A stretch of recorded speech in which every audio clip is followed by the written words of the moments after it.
Leonardo DiCaprio, American actor and film producer. I'm just starting to scratch the surface of what really makes me happy, and it's taken me a while to admit that acting like a little child and being a jerk and a punk is fun. Acting certainly comes 100% from the need to be loved. Any actor who says this isn't true is lying.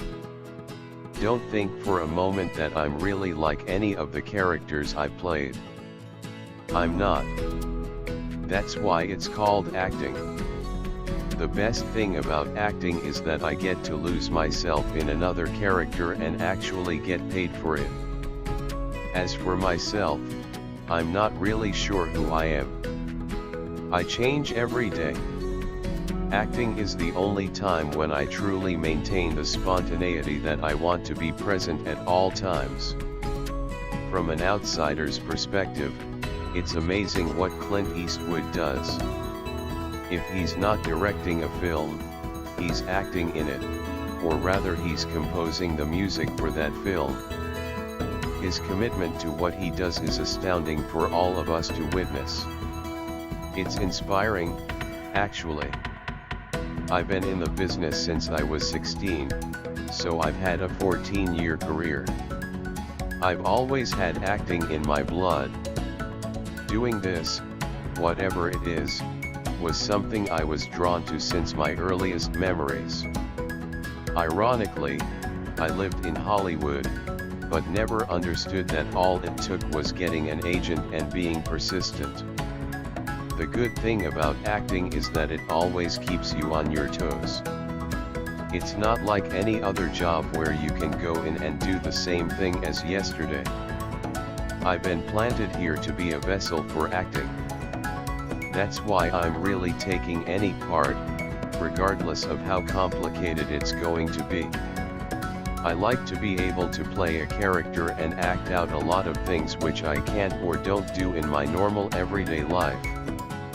Don't think for a moment that I'm really like any of the characters I played. I'm not. That's why it's called acting. The best thing about acting is that I get to lose myself in another character and actually get paid for it. As for myself, I'm not really sure who I am. I change every day. Portraying emotionally ill characters gives me the chance to really act. I'm open to doing any kind of role and any kind of genre as long as it's interesting and as long as I feel it could be a great character to play. I never take into my own personal opinions or my own public image into account when I chose movie roles. I think everyone has some sort of connection to Gatsby as a character. He's created himself according to his own emotions and dreams and lifted himself by his bootstraps from a poor kid in the Midwest and created this image that is the Great Gatsby, and it's a truly American story in that regard. The truth of the matter is this: I never look for films specifically, because ultimately if the fundamentals of the character and the script and the director aren't there, it makes it a moot point. These types of films that are psychologically sort of dark at times, I find extremely exciting to do because there's always something to think about. There's nothing more boring than to show up on set and say a line and know that your character means exactly what they say. It's interesting to have an unreliable narrator in a film, and that's what both of those films have been. Success always starts with the material. It always starts with the truth and honesty of the characters that you read in the screenplay, and that's rarely something that can be remedied if it's simply not there by the time you shoot the film. Thank God we had that. To put a lot of hard work and effort into a project or character and for it to be recognized, how can it not be nice? If you're gonna let the character be the story, you better set a tone that allows the actors to do the best work they can do. I've gotten to play some pretty intense characters and I tend to think it's therapeutic for me. Marty Scorsese knows that when an improvised moment comes out of a real situation, It's gonna have more life and more going on than anything you can imagine, and that's how the character can become the story. There's a difference in our ages with Leonardo DiCaprio, but we were both in the same sort of position on the Quick and the Death movie. Everyone below us in a casting position were all these really famous character actors like Keith David.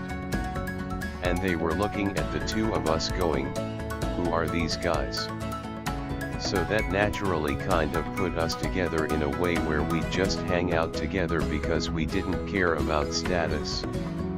We just wanted to enjoy the experience.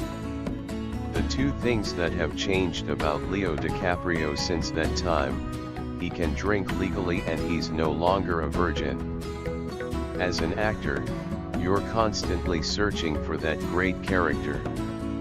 Also, being a history buff and learning about people in our past and amazing things that they've done, I came across a book about Howard Hughes, and he was set up as basically the most multi-dimensional character I could ever come across.